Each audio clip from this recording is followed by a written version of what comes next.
Good morning friends. Power system पढ़ रहे थे तो पावर सिस्टम में अपने पावर फ्लो के बारे में पढ़ लिया था लास्ट टॉपिक अपना, और उसके बाद में ट्रांजिएंट एनालिसिस पे अपने पढ़ लिया था। उसका ट्रांजिएंट बिहेवियर कैसा होता है, रिफ्लेक्टेड वेव कैसी होती है, रिफ्लेक्शन ऑफ द वेव कैसा होता है। अगर मैं उसका एक छोटा सा न्यूमेरिकल दे दूं तो इसका न्यूमेरिकल देख लेते हैं, फिर उसके बाद में a transmission lines having surge impedance 400 transmission line numerical आपको सर्ज इंपीडेंस दे रखा है 400। Transmission lines having surge impedance 400 ohm is terminated with resistance equal to 100 ohm. इसके साथ टर्मिनेट किया हुआ है इसको। Find the reflected wave, reflected V double S की वैल्यू निकालनी है, रिफ्लेक्शन की वैल्यू निकालनी है, आपको दोनों की वैल्यू निकालनी है। एंड द इंसिडेंट वेव दे रखी है उसने, इंसिडेंट वोल्टेज दे रखा है उसने 50। एक आपके पास ट्रांसमिशन लाइन है, इसको आपने टर्मिनेट किया है।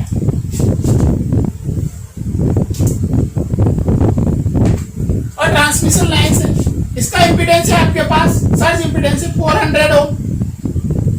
इसको आपने रेजिस्टेंस के थ्रू टर्मिनेट किया, इसकी वैल्यू आपके पास 100 ओम। ट्रांसमिशन लाइन यहां का इंसिडेंट वोल्टेज दे रखा है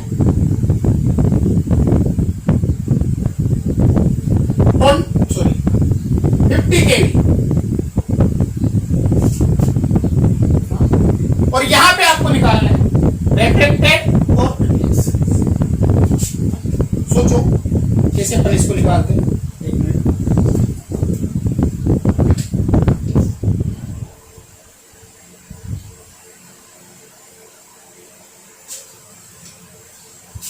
ट्रांसमिशन लाइंस गिवन है आपके पास, रिफ्लेक्टेड और रिफ्लेक्टेड दोनों के दोनों वोल्टेज आपको निकालने। ट्रांसमिशन लाइंस का सर्ज इंपीडेंस दिया हुआ है और जिस रेजिस्टेंस के थ्रू उसको टर्मिनेट किया हुआ है उसकी वैल्यू दी, तो क्या होता है वी डबल एस की वैल्यू क्या होती है। डायरेक्ट फॉर्मूला में लिख देता हूं,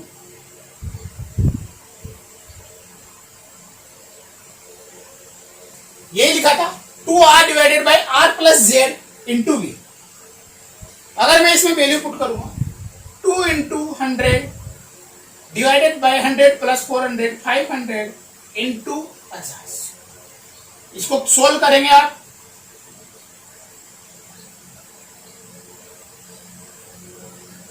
हंड्रेड के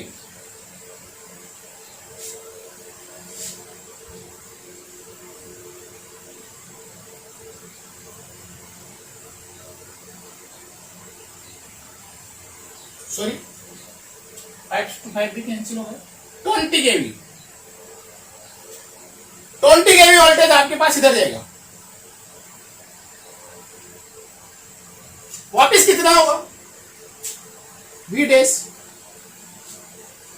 रिफ्लेक्शन वेव कितनी होगी आपके पास, R minus Z divided by R plus Z into V. कितना हो जाएगा आपके पास 100 माइनस 400 डिवाइडेड बाय 500 इंटू 5। अगर इसको भी कैंसिल करो 30 केवी। नेगेटिव में इसलिए आ रहा है क्योंकि नेगेटिव में वापस जा रहा है, दोनों के दोनों वोल्टेज आपके पास आ रहा है। 30 केवी तो वापस आपका इधर जा रहा है, 20 केवी आपका इधर जा रहा है। ठीक है, अब अपन अगला टॉपिक पढ़ते हैं, फेरांट इफेक्ट। सभी को पता है फेरांट इफेक्ट क्या होता है, all of students are know. Ferranti effect के बारे में सभी को नॉलेज है। फेरांट इफेक्ट क्या होता है,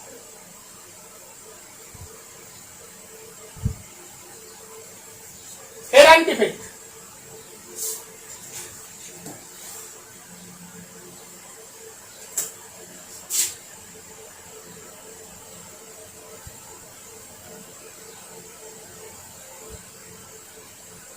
फेरांट इफेक्ट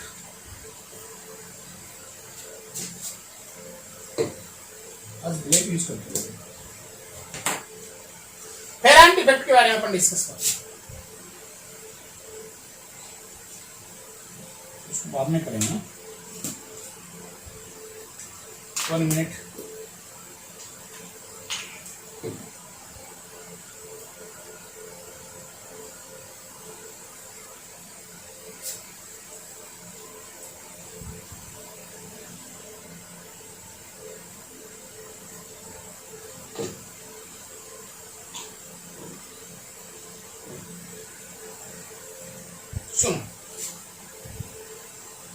होता है फेरेंट इफेक्ट? केवल फेरेंट इफेक्ट, सबसे पहले अगर फेरेंट इफेक्ट के बारे में बात की जाए तो Ferranti effect is occur only medium transmission line and long transmission. कब अकर होता है? जब आपकी लॉन्ग ट्रांसमिशन लाइन या medium transmission line are operated light load conditions, कम लोड की कंडीशंस पे, या कैपेसिटिव लोड हो आपका, या नो लोड हो, या नो लोड कंडीशन पे हो, लाइटली लोडेड कंडीशंस हो, कैपेसिटिव लोडेड कंडीशन हो, तब आपका फेरेंट इफेक्ट अकर होता है। फेरेंट इफेक्ट में क्या होता है कि आपका रिसीविंग एंड का voltage is greater than the sending end voltage. जहां से आप वोल्टेज भेज रहे हो, sending end voltage less than हो जाता है receiving end voltage due to capacitive effect of the transmission lines. अब अगर आप शॉर्ट ट्रांसमिशन लाइन्स की बात करोगे तो short transmission line are always operated full loading conditions. Short transmission lines आपकी फुल लोडेड की कंडीशंस पे ऑपरेट होती है, इसीलिए इसमें आपका फेरेंट इफेक्ट अकर नहीं होता। Medium and long transmission lines में आपका फेरेंट इफेक्ट अकर होता है। Only medium transmission line and long transmission lines, क्योंकि इसमें आपको कैपेसिटेंस को कंसीडर करते हो। शॉर्ट ट्रांसमिशन लाइन की अपन ने जब शॉर्ट ट्रांसमिशन लाइन को एनालिसिस किया था, अपन ने इसमें कैपेसिटेंस को भी कंसीडर नहीं किया। ठीक है, तो अपन फेरेंट इफेक्ट के बारे में पढ़ लेते हैं। फेरेंट इफेक्ट को अगर आपने डिफाइन करा तो फेरेंट इफेक्ट सिंपल सा इफेक्ट है कि when receiving end voltage is greater than the sending end voltage is called Ferranti effect. क्यों होता है? Because of at lightly loaded condition या no load condition in transmission line. कौन सी transmission line? Long transmission line या medium transmission line. फिर capacitive effect is more than in inductance. जब आपका कैपेसिटिव इफेक्ट मोर देन होगा inductance, तो क्या होगा? आपका sending end voltage receiving end voltage से लेस देन होगा, उसको आप फेरेंट इफेक्ट। ठीक है, इसके बारे में अपन एक दो पॉइंट लिख लेते हैं। When the transmission line is loaded, when transmission line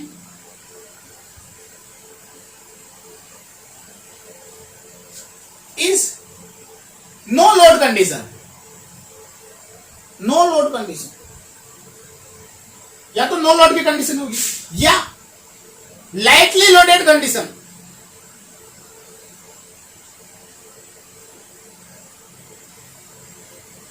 या फिर कैपेसिटिव, या फिर आपका कैपेसिटिवली लोड होगा और कैपेसिटिव टाइप का लोड होगा।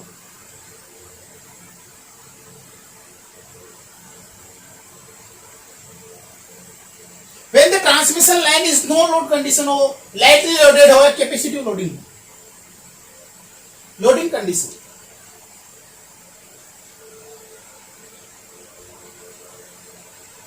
इसमें क्या होगा? आपकी करंट लीड करेगी किससे? Voltage.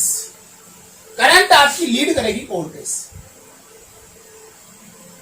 The current is leading and also reactive power at receiving end. Current क्या करेगी आपकी? Current is leading and reactive power at receiving end. Reactive power at receiving end is more than sending and reactive power।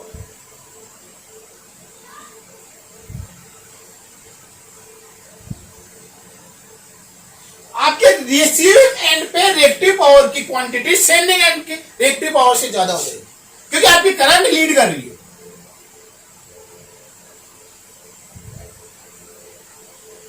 अब इसी के कारण क्या हो जाएगा? Because of this,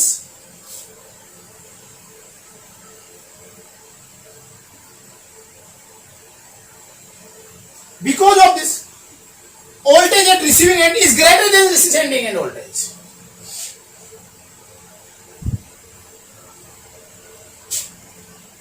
voltage at receiving end is more than sending end voltage।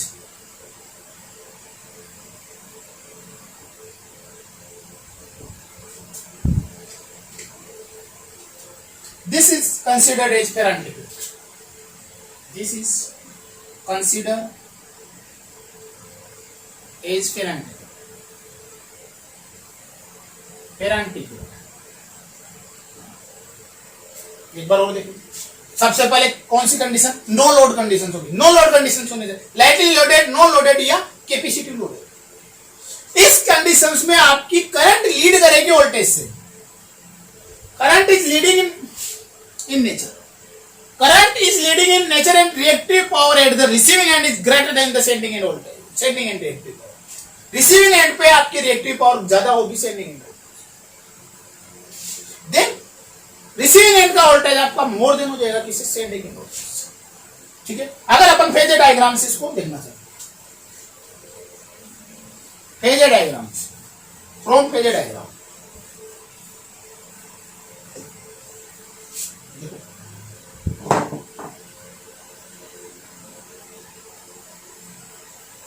This can be observed by phasor diagram, by phasor. अगर आप phasor से देखना चाहते हैं,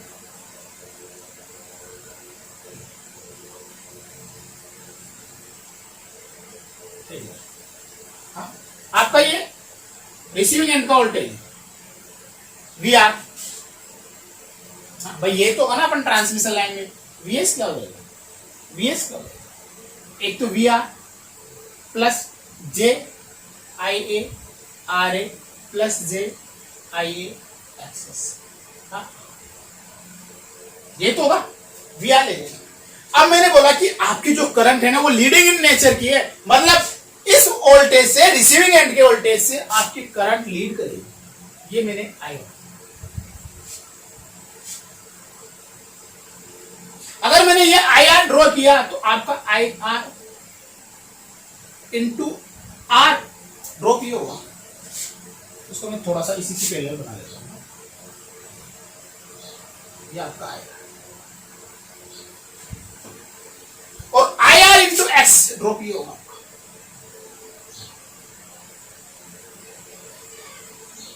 और ये आपका क्या होना चाहिए, रिसीविंग एंड वोल्टेज का magnitude is greater then sending end,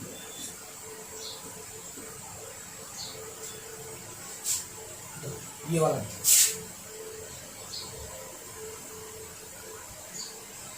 receiving end तो केवल इतना सा ही रह गया, वी आर का इतना सा पार्ट ही रह गया रिसीविंग एंड का। ठीक है, चलो फेजर डायग्राम पे अपन ने बना लिया, फेरांटी इफेक्ट के बारे में भी अपन ने देख लिया, एक दो पॉइंट और है इनको लिख लेते हैं। हाँ, Ferranti effect, Ferranti effect is occur only medium and long transmission line.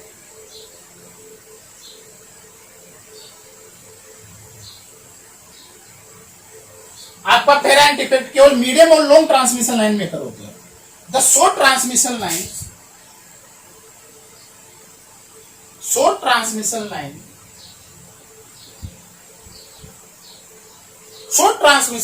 are always operated at full loading conditions. Are always operated at full loading condition.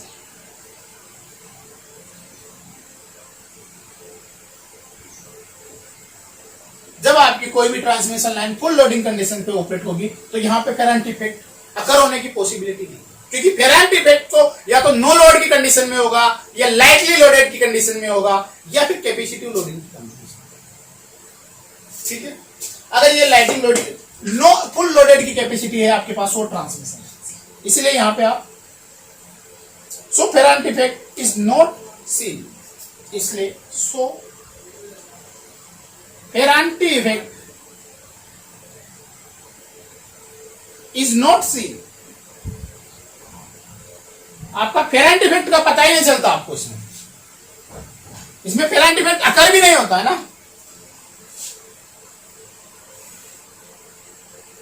चलो है ना, थोड़ा सा एक लाइन है, एक पॉइंट और है,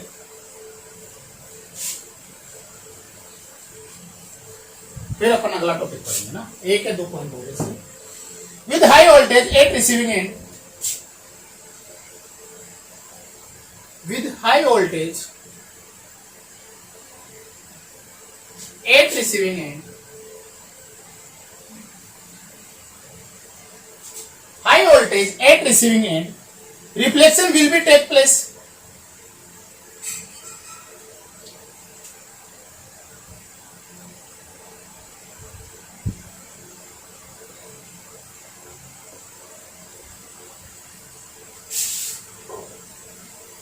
आपका हाई वोल्टेज का रिफ्लेक्शन हो जाएगा इसमें. This leads to the standing wave.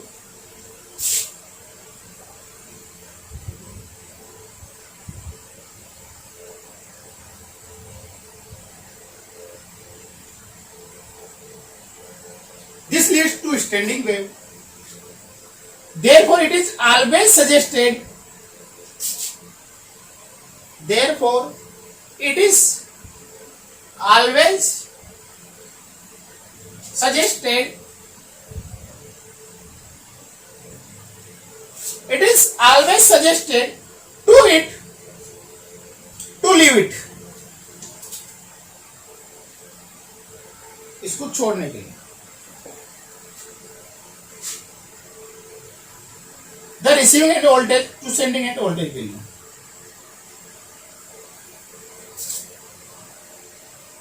Receiving end voltage, receiving end voltage to sending end voltage.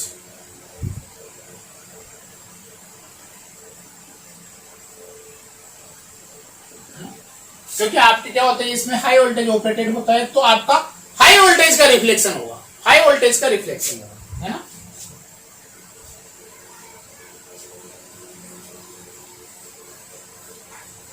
और इसको आप इस रिफ्लेक्शन को आप by using termination of the line से भी आप कम कर सकते हो ना. This can be done bye switching off impedance across the receiving end terminal. This can be done by using n impedance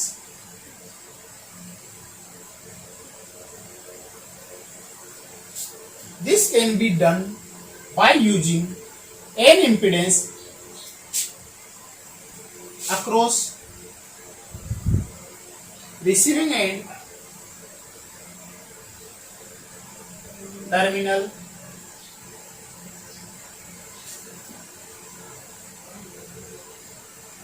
of appropriate value.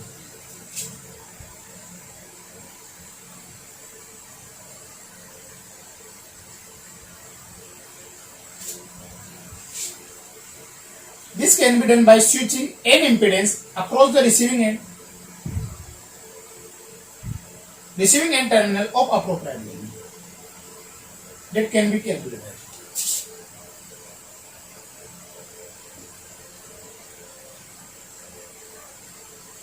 भाई अपन ने इससे पहले अपन ट्रेवलिंग वेव्स पढ़ रहे थे तो फेरांट इफेक्ट किसके कारण हो रहा था? क्योंकि आपका रिफ्लेक्शन हो रहा है, वोल्टेज का रिफ्लेक्शन हो रहा है, इसलिए रिसीविंग एंड का वोल्टेज आपका सेंडिंग एंड वोल्टेज से ज्यादा हो रहा है. रिसीविंग एंड का वोल्टेज आपका सेंडिंग एंड वोल्टेज से ज्यादा हो रहा है ना. अब देखो, अगर मेरे को उसको अरेस्ट करना है, उसको रिफ्लेक्शन को मेरे को जीरो करना है, अरेस्ट करना है, तो अपन ने क्या किया था? टर्मिनेट किया था किसी रेजिस्टेंस से. तो यहाँ पे भी वो यही बोल रहा है, this can be done by using the impedance across the receiving end terminal to appropriate way. अगर उसको आपको कैलकुलेट करना है तो अगर मैं मान लूं कि मेरा सेंडिंग एंड वोल्टेज और रिसीविंग एंड वोल्टेज क्या करना है, मेरे को बराबर करना है. दोनों को मेरे को क्या करना है? बराबर. सेंडिंग एंड वोल्टेज होता है आपके पास A V R plus B. अगर मैं इसको भी वी आर ले लू,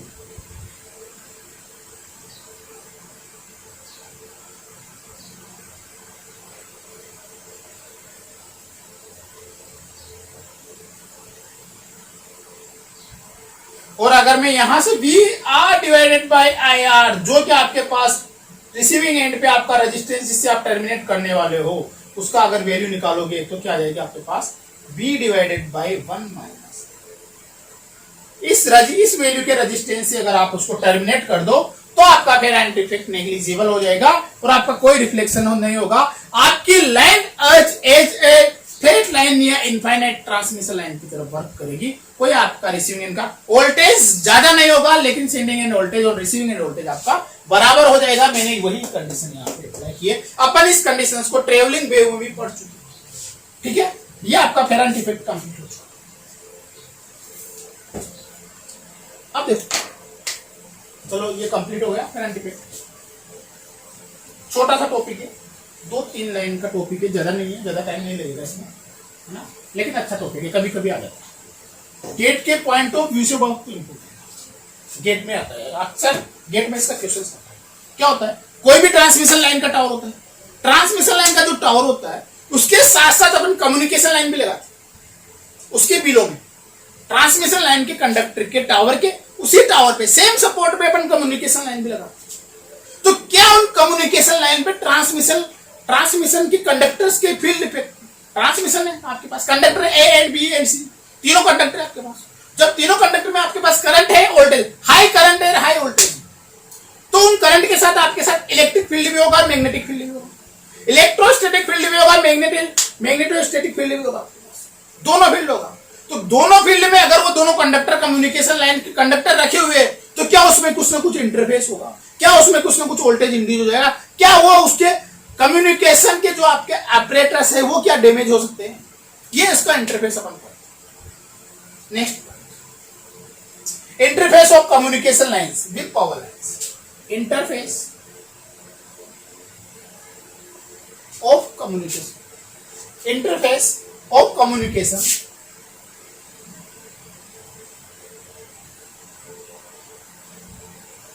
विद पावर लाइन।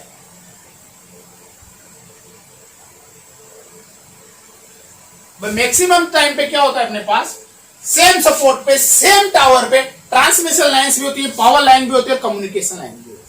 तो क्या उन कम्युनिकेशन लाइन पे पावर लाइन का कोई इफेक्ट पड़ेगा, वो अपन कंसीडर करते हैं। Interface of the communication with, communication line लिख लो है ना, communication lines with power line, communication line with power line.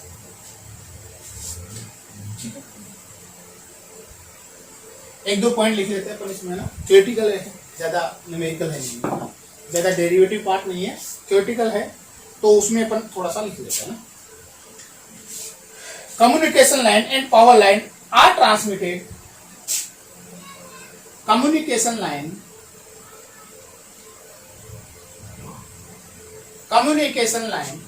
And power line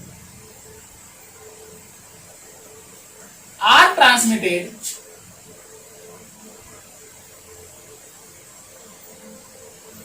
at same support.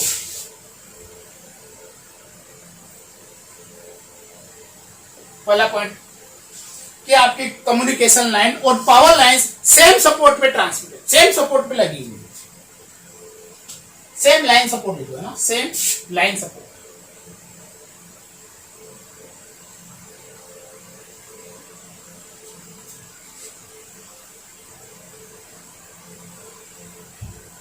ये भी लिख लो, the power line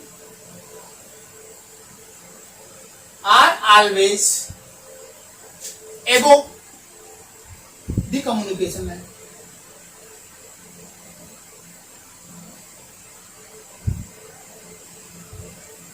power line आपके हमेशा कम्युनिकेशन लाइन से अबोव, आर प्लेस्ड लिख दिया ना, placed, are placed, are placed above transmission line, always को डालना, are placed above the communication lines. The power line carry high voltage and high current. आपकी power line high voltage और high current को carry करती है।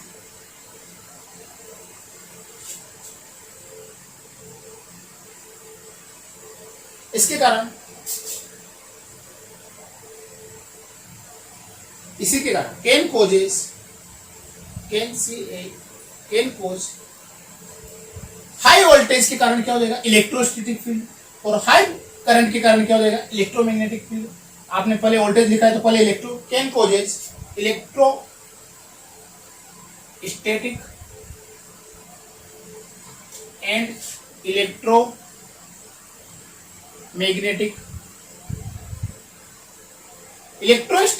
Electromagnetic effect on communication है। Effect हो जाता है किस पे, effect on communication.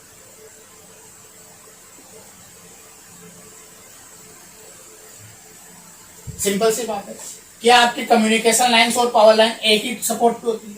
Power lines हमेशा आपके पास कम्युनिकेशन लाइंस के अबव ऊपर प्लेस होती है, वो हमेशा कैरी करती है हाई वोल्टेज और हाई करंट का। अब हाई वोल्टेज के कारण तो आपका इलेक्ट्रोस्टैटिक, हाई वोल्टेज के कारण तो आपका इलेक्ट्रोस्टैटिक फील्ड आएगा, हाई करंट के कारण आपका इलेक्ट्रोमैग्नेटिक फील्ड आएगा। तो उसके कारण क्या इफेक्ट होता है ऑन द कम्युनिकेशन लाइंस। अगले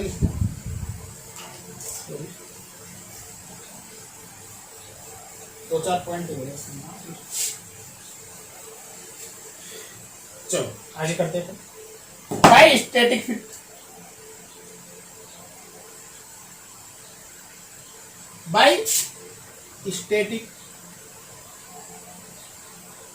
बाई स्टैटिक इफेक्ट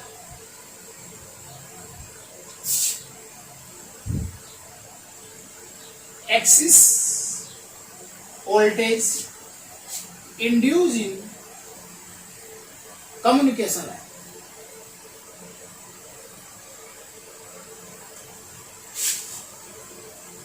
जो आपके पास इलेक्ट्रोस्टैटिक होगा उसके कारण क्या हो जाएगा, आपके पास एक ईएमएफ इंड्यूस हो जाएगा किसमें, कम्युनिकेशन लाइन। अब अगर कम्युनिकेशन लाइन में आपका ईएमएफ इंड्यूस हो गया तो उसमें आपके apparatus क्या हो सकता है, डैमेज हो सकता है। The damage the communication apparatus, जो क्या कर सकता है, damage communication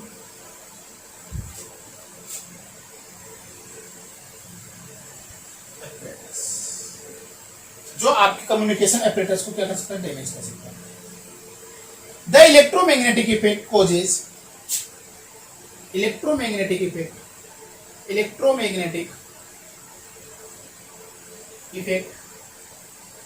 causes electromagnetic effect के कारण इंडक्टेंस आ जाएगा। Inductance of the communication lines changes, inductance of communication line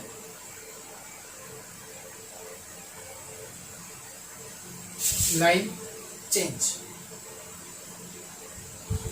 electromagnetic effect के कारण इंडक्टेंस ऑफ कम्युनिकेशन लाइंस, आपका इंडक्टेंस कम्युनिकेशन लाइन का चेंज हो जाएगा, जिससे क्या हो जाएगा, आपका डिस्टोर्शन आ जाएगा। डेट कॉजेज डिस्टोर्शन, जिसके कारण क्या जाएगा आपका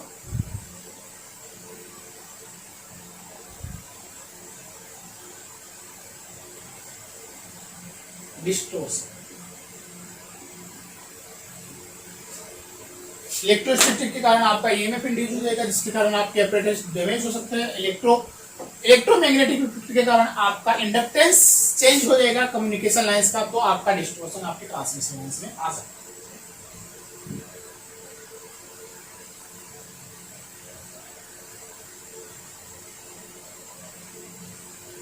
चलो एक लाइन और लिख लेते हैं। Power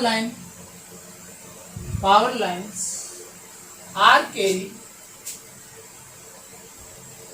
always at constant voltage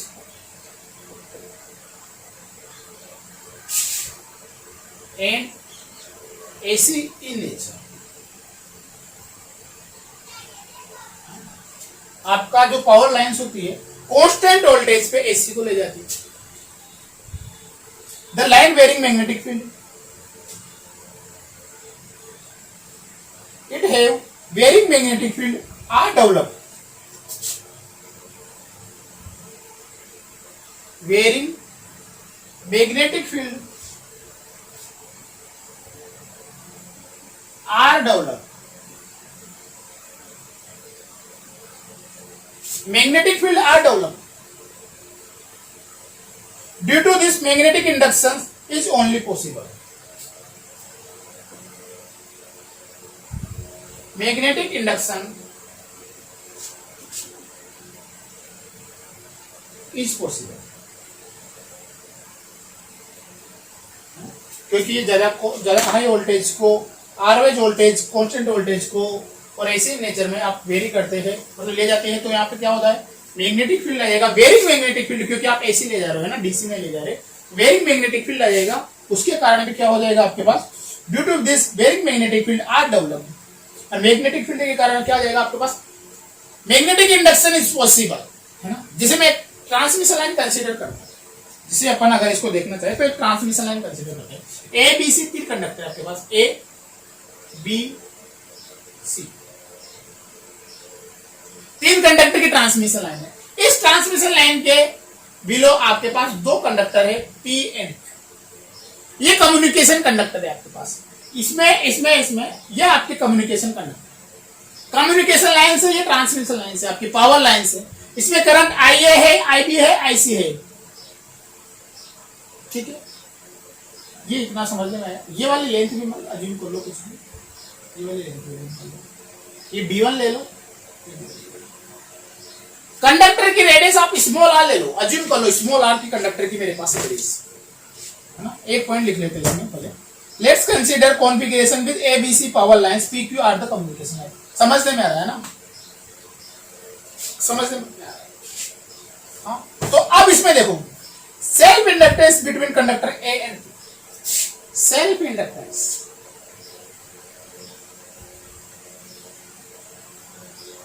conductor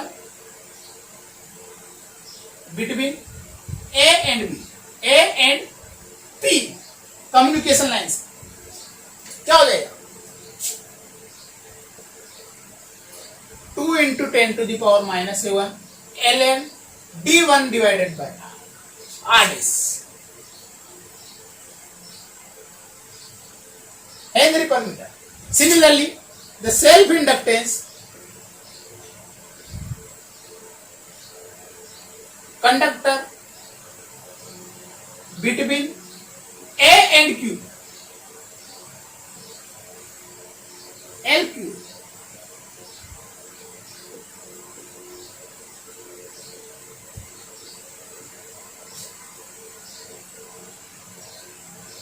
then mutual inductance,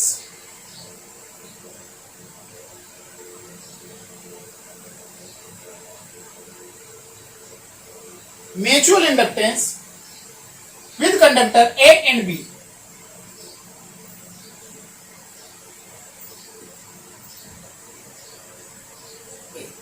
conductor A के कारण the common circuit PQ, in the common circuit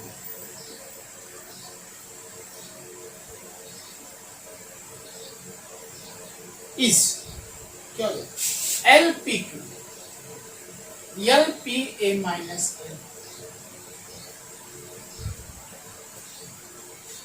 LQ, इसमें से इसको माइनस करूंगा तो मैं डायरेक्ट लिख देता हूँ, 2 × 10⁻⁷ को आप कॉमन ले लो, ln d1 minus ln d2, ln d upon d2, तो ln d2 by d1, ये आपका म्यूचुअल इंडक्टेंस, उल्टा कर लो, कंफ्यूज नहीं।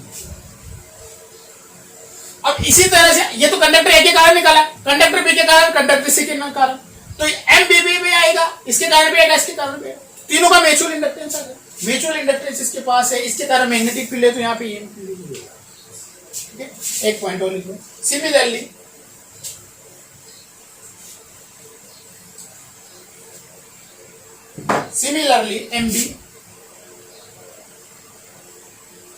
MB ये MA लिख लो ना,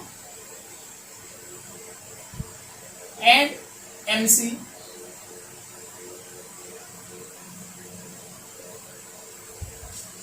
MB and MC are calculated.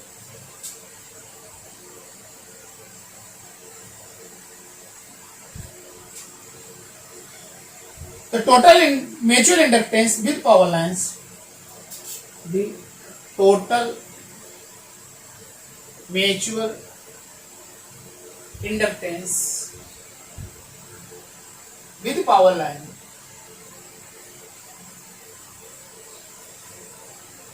A B C के कारण on common circuit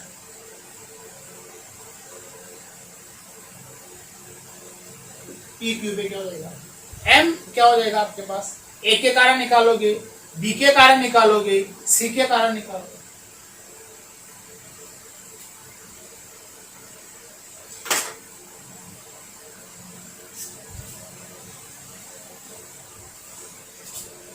this is the vectorial addition. ये क्या हो जाएगा आपका vectorial addition.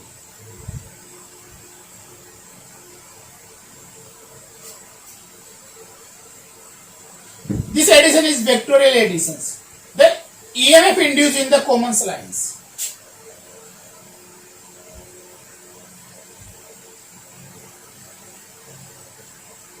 Communication lines. EMF induced in communication lines. Due to this lines, this power lines. Due to this power line. क्या हो जाएगा EMF? ओमेगा इंटू एम तो क्या होगा आपके पास इंडक्टेंस, और करंट से अगर आप इसको मल्टीप्लाई कर दोगे तो क्या होगा आपके पास इंड्यूस। ठीक है, आज के लिए इतना काफी है, अपन अब नेक्स्ट क्लास में डिस्कस करते हैं। ओके, अब अपना ये पूरा चैप्टर कंप्लीट हो गया, ट्रेवलिंग वेव भी कंप्लीट हो गया, फिर ट्रांसमिशन लाइन्स भी पूरा TND कंप्लीट हो चुका है ना। अब अपन अगले पावर फ्लो एनालिसिस के बारे में बात, ठीक है। Okay, thank you.